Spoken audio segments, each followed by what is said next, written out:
Thank you for listening to this audiobook.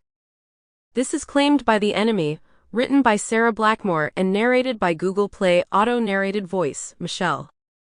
Audio copyright 2025, published by Sera Blackmoor. Prologue. Glenda, Bellini. Calabria, Italy. Holy God! I can't believe I'll be traveling with these three gods from Olympus, Greta whispered, clapping her hands and fanning herself as we climbed the plane's stairs. Help, Glenda! It's so hot. My best friend's voice was high-pitched, and her face was wearing an infectious smile that stretched from ear to ear. Her obvious elation made me smile too. Calm down, you naughty girl. I joked, and she stuck her tongue out at me.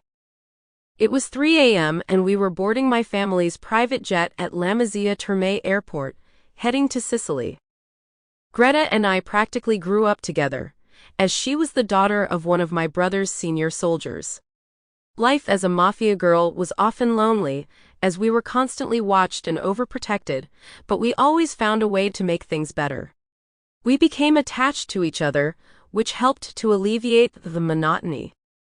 We were especially happy about that trip, because over the past year, Greta and I had spent months without seeing each other, only speaking on the phone. Her mother, Sera, became pregnant late at the age of 45, and the pregnancy was high risk. She had to spend the last 4 months of her pregnancy in hospital in Milan, and Greta accompanied her. Time passed, little Gabriel was almost 4 months old and Aunt Sera was healthy. Finally, my friend was back to life. We sat in the seats at the back of the plane, and right after us, my brothers and 4 soldiers sat at the front of the aircraft. Renzo, Rocco, and Gaetano, my older brothers, were the reason for my friend's hysteria. She was kind of obsessed with the 3 of them, but to her frustration, they didn't even notice her, perhaps because Greta had been at our house a lot during her childhood and was only a year older than me. They saw her as a child, just as they saw me and sometimes treated me. That day was proof of that. My brothers made me travel to Sicily, even against my will. I had nothing against that trip, on the contrary, I loved traveling. However, the last thing I wanted was to be locked in a hotel room while the boys worked. Fortunately, to ease the situation, they encouraged me to invite Greta to accompany us, in an attempt to cheer me up.